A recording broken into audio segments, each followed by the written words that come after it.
Have you ever felt like you're standing in the middle of a storm? The winds of uncertainty howl around you, and the weight of the world feels too heavy to carry. Maybe today is one of those days, the kind where peace seems distant, like a star you can't quite reach. But what if I told you that peace isn't as far away as it feels? What if the calm you seek is closer than you think, even in the heart of the storm? Jesus once stood on the deck of a small fishing boat, waves crashing all around him. His disciples panicked, fearing the worst, and yet, while chaos swirled around them, he spoke three simple words: "Peace, be still," and the storm obeyed. Maybe today you need to hear those words whispered into your heart. I've faced days like that too, days where peace felt like a distant dream. But here's what I've learned. Peace isn't found in the absence of storms, but in the presence of God. Peace grows when we shift our focus from the storm to the one who stands with us through it. Here's something I encourage you to try today. Take just 5 minutes, find a quiet place, breathe deeply, and say this simple prayer. God, help me to feel your peace. It may feel small, but peace often starts with the smallest of seeds. You don't need perfect words. God hears the heart behind every prayer, the quiet power of trust. Trust is one of the hardest, yet most powerful steps toward peace. It's like standing at the edge of a lake, toes touching the water, wondering if you should dive in. The water is unknown, but you feel drawn to it. Trusting God feels the same sometimes. We want to believe He's in control, but part of us holds back. What if things don't go the way we hope? What if the storm doesn't pass right away? When the storms of life rage, trusting God doesn't mean we pretend the storm isn't there. It means we choose to believe He's already in the boat with us. One of my favorite verses is Proverbs 3:5-6. It says, "Trust in the Lord with all your heart, and lean not on your own understanding. In all your ways submit to Him, and He will make your paths straight." Think about that for a moment. We're not asked to understand everything. We're simply asked to trust. I remember a season in my life when everything felt uncertain. I didn't know what the future held, and worry followed me everywhere I went. One day, I sat quietly with my Bible open, and I stumbled across that verse. I didn't feel instant peace, but I did feel a spark, a gentle reminder that I wasn't carrying the weight alone. Peace is like that. It comes stone by stone, prayer by prayer, as we choose to place our trust in God. Here's a simple practice for this week. Each morning, write down one thing that feels out of your control. After you write it, say this: Prayer, God, I give this to you. I choose to trust you with it today.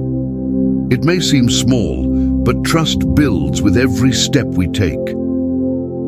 The transforming power of gratitude. Gratitude is like sunlight breaking through dark clouds. It doesn't remove the storm, but it reminds us the sky is still there, bright, steady, and full of promise. When life feels heavy, gratitude can feel far away. But the truth is, gratitude isn't about ignoring pain. It's about finding glimpses of light, even when the road feels dark. Paul, one of the greatest figures in the Bible, wrote these words while sitting in a prison cell. Give thanks in all circumstances, for this is God's will for you in Christ Jesus. He didn't write this from a place of comfort. He wrote it from a place of chains, and yet his heart was free. 1 Thessalonians 5:18. How do we find gratitude when everything around us feels uncertain? We start small. We start where we are.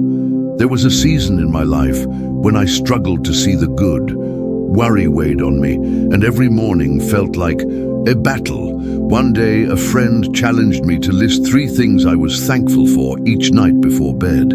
At first, I wrote simple things: warm coffee, a roof over my head, the sound of rain on my window. But as days passed, I began to notice more. Gratitude shifted my perspective, and soon the peace I longed for began to grow. Gratitude isn't about big, grand moments. It's found in the ordinary. The smile of a loved one, the kindness of a stranger, the beauty of a sunrise. Here's a simple practice to invite more peace into your life. Each evening, write down 3 things you're grateful for.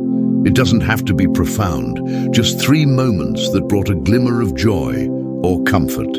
Gratitude doesn't change our circumstances, but it changes how we walk through them. In the next chapter, we'll explore the power of forgiveness and how releasing what weighs us down opens the door to deeper peace.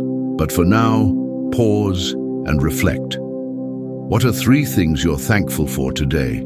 The freedom of forgiveness. Forgiveness is one of the heaviest doors we'll ever open. But on the other side of that door lies freedom. Freedom from anger, resentment, and the weight that holds our hearts captive.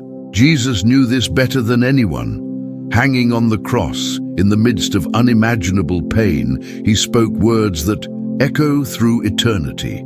Father, forgive them, for they know not what they do. Luke 23:34. In those words, he didn't just release his enemies. He showed us that peace begins when we let go.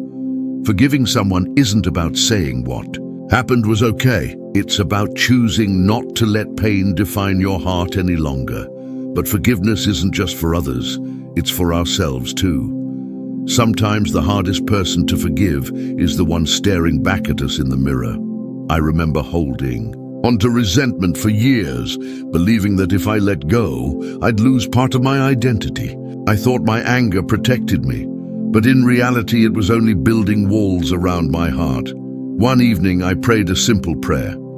God, help me release this. I can't carry it anymore.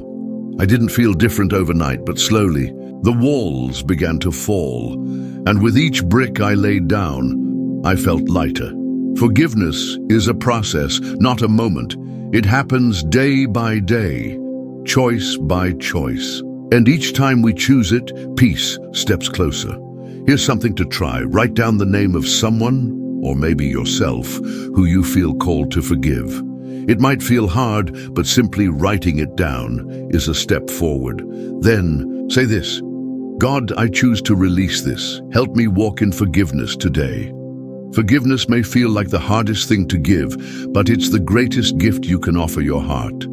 But for now, take a breath. Let forgiveness begin to soften the edges of your heart. The power of stillness.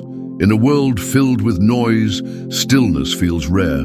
Our days are packed with distractions, notifications, deadlines, and endless to-do lists.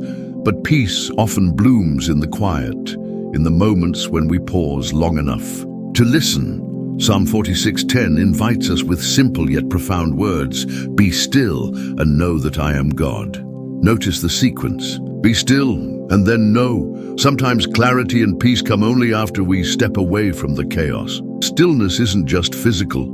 It's an inner quiet, a softening of our hearts. When was the last time you sat in silence? Not to solve a problem, but simply to be present with God. Jesus often retreated to quiet places to pray. In Mark 1:35 it says, very early in the morning, while it was still dark, Jesus got up, left the house, and went off to a solitary place where he prayed. If the Son of God needed moments of stillness, how much more do we? There was a season in my life when I felt constantly overwhelmed. I thought if I worked harder, I'd find peace. But the more I chased after productivity, the more restless I became.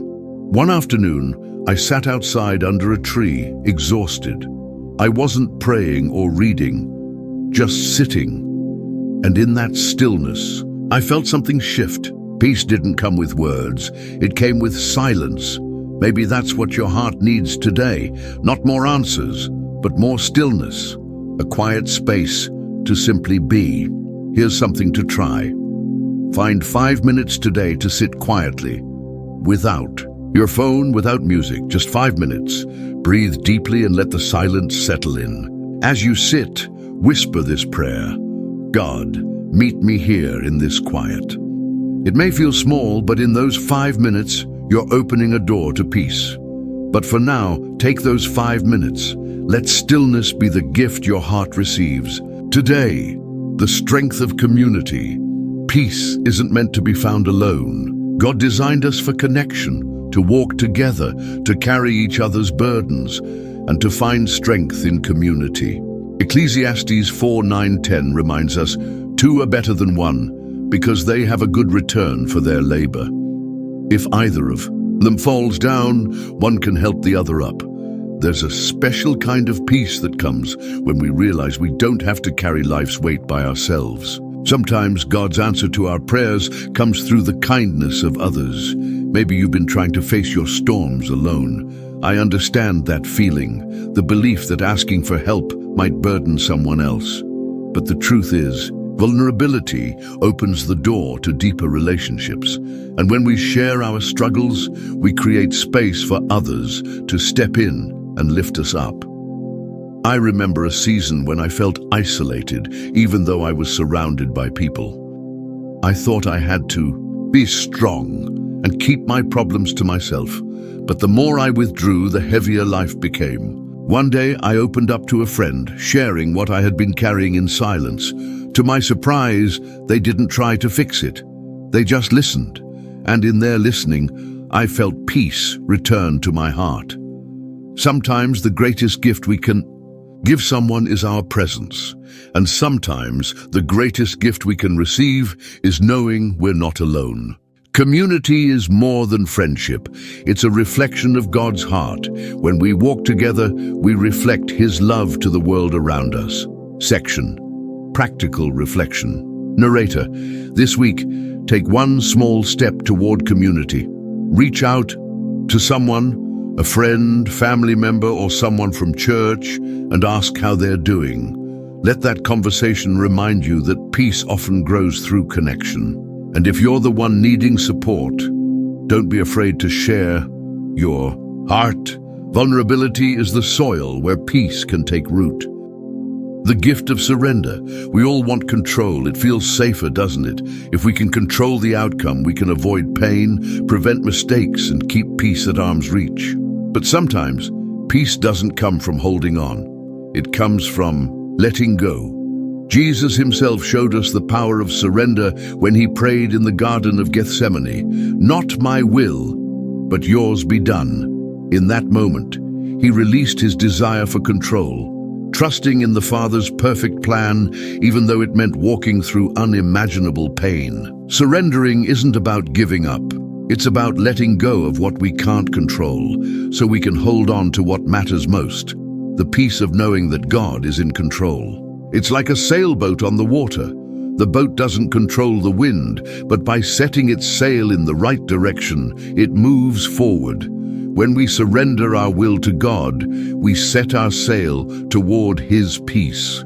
I remember a time when I tried to control everything. My work, my relationships, even my own emotions. But no matter how tightly I held on, the peace I longed for remained just out of reach. It wasn't until I began to pray, "God, I surrender this to you. I trust you with the outcome," that I felt a sense of peace settle in my heart. It wasn't instant and it wasn't easy, but with each prayer of surrender, I felt a little lighter, and that lightness became peace. Surrender isn't a one-time event, it's a daily choice. Every day we choose to let go of the things we can't control and trust God with the ones we can't. Here's a simple practice. Each morning, write down one thing you're trying to control, a relationship, a situation, your plans for the future. Then take a moment to pray, "God, I surrender this to you. I trust that you are at work in this even when I can't see it." Let go of the need to control, and in its place, allow God's peace to fill the space. But for now, let go. Surrender the weight you've been carrying and make space for peace to grow, the anchor of hope. Hope is the anchor that keeps us steady, even when the storms of life rage around us. When everything feels uncertain, hope in God is what holds us in place, reminding us that there's more beyond the waves. Hebrews 6:19 tells us we have this hope as an anchor for the soul, firm and secure.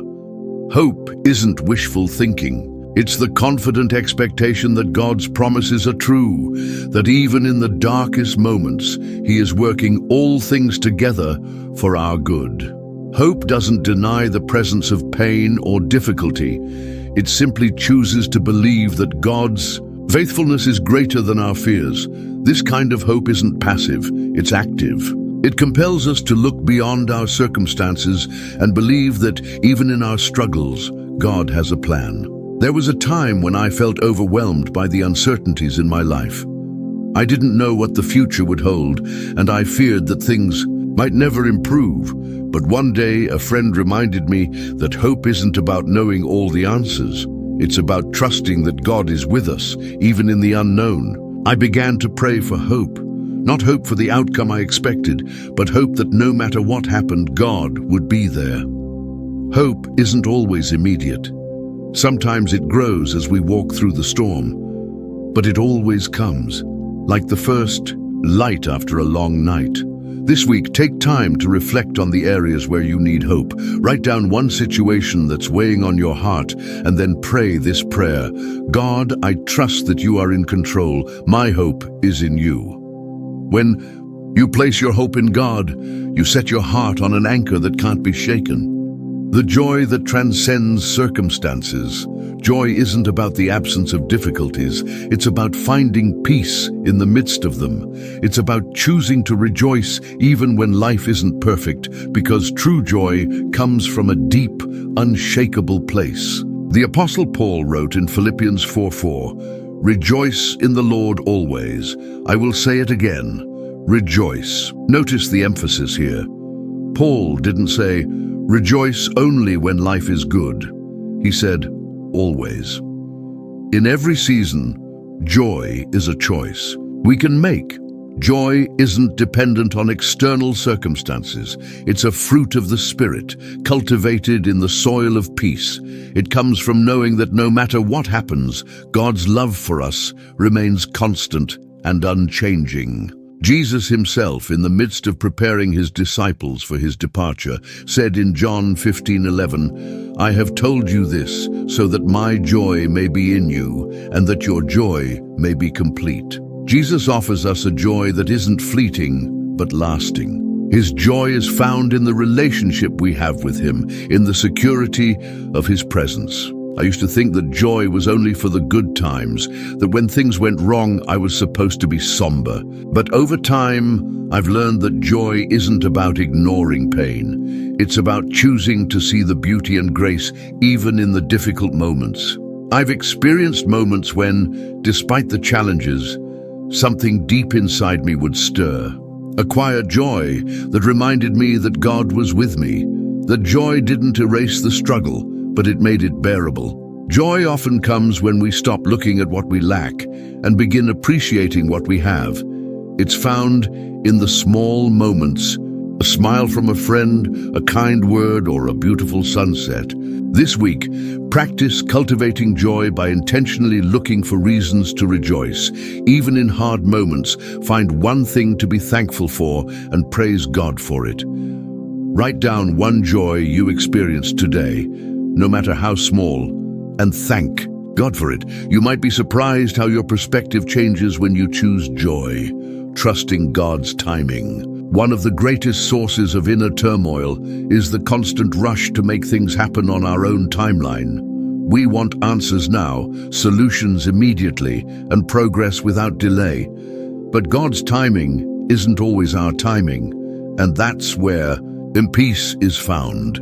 Ecclesiastes 3:1 reminds us, "There is a time for everything and a season for every activity under the heavens." Trusting God's timing means letting go of our need for control and recognizing that He sees the bigger picture. What we may view as a delay is often a preparation for something greater. Imagine a gardener planting seeds and then rushing the process of growth. It would be absurd. Yet we often do the same thing in our lives, pushing and pulling, trying to force things to happen before their time. But just as a seed needs time to grow into a tree, our dreams and plans need time to unfold in God's perfect timing. I've found that some of the most difficult seasons in my life were actually times of preparation. At the time, I couldn't understand why things weren't happening the way I had planned.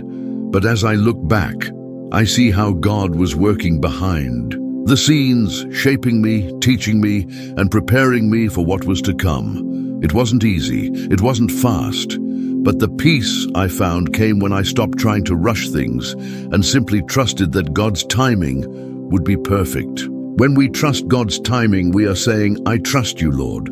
I trust that you are in control and that your plan is better than mine. It's in those moments of surrender that peace enters our hearts. This week, take a moment to reflect on an area of your life where you're feeling impatient or anxious. Ask yourself, am I trusting God's timing in this area, or am I trying to rush it? Take a deep breath. Release the pressure you've been placing on yourself and pray. This simple prayer: God, I trust your timing. I know you are working in this situation even when I can't see it. The peace that surpasses all understanding. As we've journeyed through these chapters together, one thing has become clear. Peace is not a destination, but a process, a journey we walk step by step with God's guidance and grace. We began by recognizing that peace is a gift that comes not from perfect circumstances, but from a deep trust in God. We explored the importance of community, surrender, hope, joy, and trusting God's timing. And through it all, we've seen that the foundation of true peace is found in a relationship with Jesus Christ. The peace that God offers us is not a fleeting emotion or a temporary escape from life's troubles. It is a peace that transcends all understanding, a peace that guards our hearts and minds in Christ Jesus. Philippians 4:7. This peace isn't dependent on the world around us, but on the unchanging love and faithfulness of God. It's a peace that says, even in the midst of trials, I am still loved, I am still held, and I am never alone. So, as you move forward in your own journey, remember this: peace is available to you no matter what you're facing. It's found in surrendering control, trusting in God's perfect timing, and choosing joy, hope, and forgiveness. And above all, know that the God who offers this peace is always with you, walking beside you, lifting you when you fall, and holding you close in every storm. May the peace of God, which transcends all understanding, fill your heart today and always. Thank you for joining us on this journey.